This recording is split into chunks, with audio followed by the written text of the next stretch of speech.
Hey everyone, this is Garrett, and hope you guys are having a good Sunday night. I looking forward to talking with you tonight, right quick. Tonight's co-host is a 1990 Michael W. Smith CD. That's who's co-hosting with me tonight. So glad you guys are here with me. So let's just go ahead and get started and start off with prayer. Lord, thank you for these students and whoever may be watching this video. God, I just ask you, Jesus, to touch their hearts, touch their lives, change them, Jesus. Just simply be with them. In name I pray. Amen. All right. So if you got a Bible, we're going to be in the last chapter in the Gospel of John. Last chapter in the book of John. And starting off, I'm going to be reading verses 1 through 14, so bear in mind with me. Later, Jesus appeared again to the disciples beside the Sea of Galilee. This is how it happened. Several of the disciples were there: Simon, Peter, Thomas, nicknamed the twin, Nathanael from Cana in Galilee, the sons of Zebedee, and two other disciples. Simon and Peter said, "I'm going fishing." "Well, we'll come too," they all said. So they went out to the boat, but they caught nothing all night. At dawn, Jesus was standing on the beach, but the disciples couldn't see who he was. He called out, "Fellows, have you caught any fish?" "No," they replied. Then he said, "Throw out your net on the right-hand side of the boat, and you'll get some." So they did, and they couldn't haul all the fish because there's so many fish in it. Then the disciple Jesus loved said to Peter, "It's the Lord." When Simon Peter heard that it was the Lord, he put on his tunic, for he had stripped for work, jumped in the water, and headed to shore. The others stayed with the boat and pulled the low net into the shore, for they were only about 100 yards from the shore.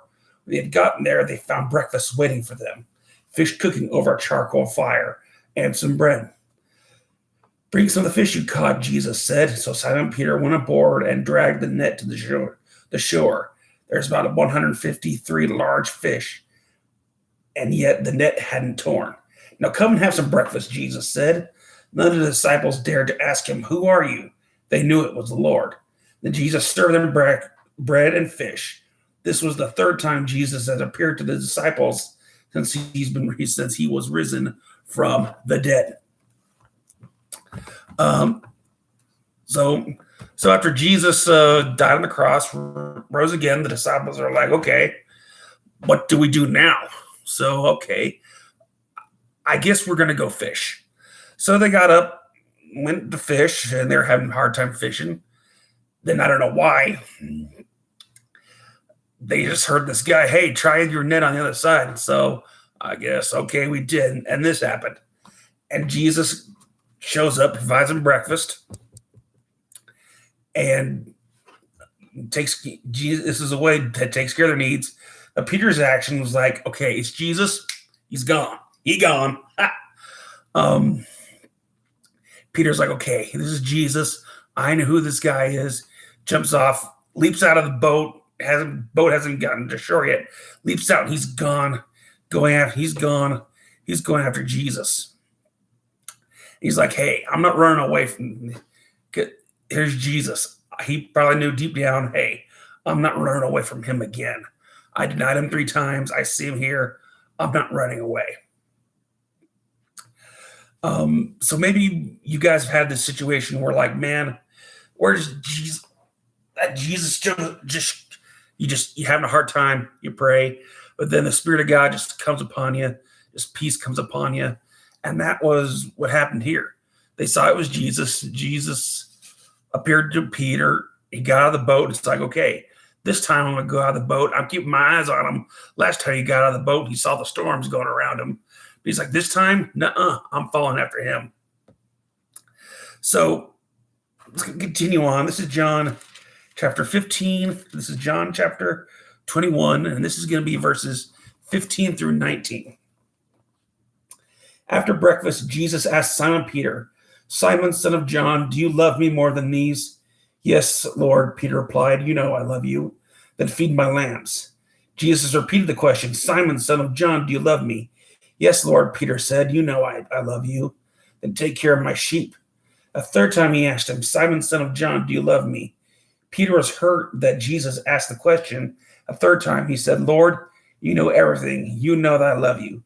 Then feed my sheep. I tell you the truth. When you were young, you were able to do as you liked. You dressed yourself and went wherever you wanted to go. But when you were old, you will stretch out your hands, and others will dress you and take you where you don't want to go. Jesus said to let him know what type of death he would glorify God. Then Jesus told him, follow me. This is an interesting part. So, some of you may know, earlier in the Bible, before Jesus died on the cross, Peter was asked, hey, do you know Jesus? And, 3 times, Peter said, no, I don't know him. Then the rooster crowed, immediate guilt. And so Jesus asked him in the same way. Jesus asked him 3 times, Peter, do you love me? Peter said, yeah. Peter, do you love me? Yeah. Peter, do you love me? Lord, you know I love you. And Jesus was like, hey, feed my sheep. Because one of the ways we know, one of the titles Jesus had was he's the good shepherd. And so the same way he's about to go back to the Father, and Jesus, and he needs someone to look after the sheep. So he's like, Peter, you're the guy that's going to watch after my sheep. You need to be you need to watch out for the sheep. I'm appointing you as my shepherd. Take care of my sheep. Take care of my babies. Take care of the lambs that cost me my life. He's asking Peter to watch these people that he paid for with his life. And later on in verse 18 and 19, he's like, he essentially tells Peter, this is how you're gonna die. When you walk around freely, you're gonna do fine. You're gonna walk around. But as you get older, as you follow me more and more in your life, you're gonna go someplace that you're not gonna want to go. It says, I tell you the truth, when you were young, you were able to do as you liked. You dressed yourself and went wherever you wanted to go. You walked around freely, taught people about the gospel. But when you were old, you will stretch out your hands, and others will dress you, and he will take you where you don't want to go. Jesus said this to let him know what type of death he would glorify God. So he's like, Peter, you're going to follow me. You're going to follow me to your own cross. Meaning, as Jesus was crucified, the classic T, Peter was crucified. This is what tradition tells us, at least, was crucified upside down. Meaning you were glorified because he didn't want to be, he didn't feel he was worthy to be crucified the way God was. So, and here's a cool thing I found out, or is fascinating to me, was that Jesus told Peter how he was going to die. Peter he knows how his life's going to end. He's got nothing to lose. What has he got to lose? He could go full, because he knows, hey, I'm following Jesus. My destiny is heaven. What do I got to lose on this earth? What do I got to lose? And I think this is what God challenged Garrett with as he was getting ready this afternoon. Garrett, you're with me. What do you got to lose? And I think Jesus would challenge all of us. Whoever's watching this video, you're following Jesus. What do you got to lose? Because we know we're on our way to heaven. So what on this earth? There ain't no financial situation, news situation, no evil bug that shall not be named, because YouTube doesn't like that, I guess. What do we got to lose? Nothing's going to keep us. Nothing is going to keep God and His church from doing what God's called them to do. And is another. He said. So Peter's like, okay. So pick it up in verse 20, John 21, verse 20. Peter turned around and saw behind them the disciple Jesus loved, meaning, believe it's John, the actual Apostle John. The one who leaned over to the Lord during supper and asked, Lord, who will betray you? Peter asked Jesus, What about him, Lord? Hey, Jesus, what about that guy? Jesus replied, if I want him to remain alive until I return, what's that to you? As for you, follow me. So the rumor spread among the community of believers that this disciple wouldn't die, but that isn't what Jesus said at all. He only said, if I want him to remain alive until I return, what is that to you? And I think it's a lot of the question is we tend to ask that a lot, when, and honestly, this just Garrett talking here, I'm like, God, why are my legs all jacked up when there's people out there whose lives aren't? Why am I in the condition that I am? And I follow you, I served you, I followed you. Why am I all sorry, I'm just setting my stuff aside so my microphone works. Microphone's picking me up here, down here. So God, why is my life all jacked up? And we could ask why?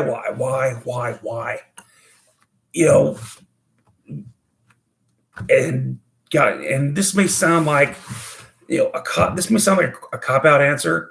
And I think Jesus is like, hey, but he's basically saying, hey, if I want this to happen, what's that to you? You follow me. Jesus, because out of God's love, out of his sovereignty, he puts us in situations where he needs us. Hey, I need you in this situation right now, Garrett. You follow me. And and God, the Spirit of God's with us. He walks through us through these hard times, like Psalm 23 says, though we go through the valley of the shadow of death, we shall not fear because he's with us. God promises to us to walk through these dark situations in our lives.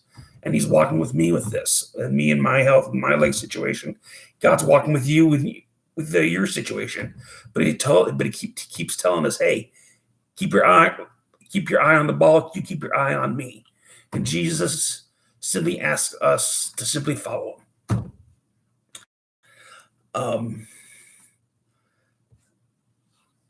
Yeah.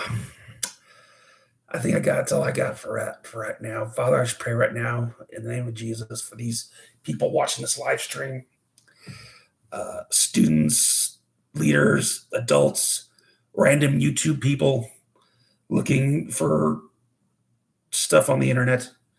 Whoever may be watching this, Jesus, I pray first of all, if they don't know who you are, I ask, Lord, that you would touch their heart, you would change their lives. If they don't know you, Jesus, I ask you to come to their lives. If you believe, Lord, that Jesus died on the cross and rose again on the third day, you will be saved, the Bible says. Also, I just pray that you just be with these students, give them relief and stress and peace, trying to get all this work stuff done, their schoolwork done, be with the seniors. You're going to, unfortunately, probably miss graduation due to Corona, Lord. And I just ask you to be with us until we get back together next time. A little campfire right quick, guys. Tuesday nights at 8 is trivia night. Winner gets a gift card. Thursday night is we missed last week. Someone's fault is we missed Bible study on Thursday, so we'll get that going at 8 through Google Meets. And trying to think about doing something for Saturday, like watching a Netflix movie online together or something like that. I'll keep you up to date through with the Facebook Messenger deal. But that's all I got for tonight. I love you guys. I'll talk to you later.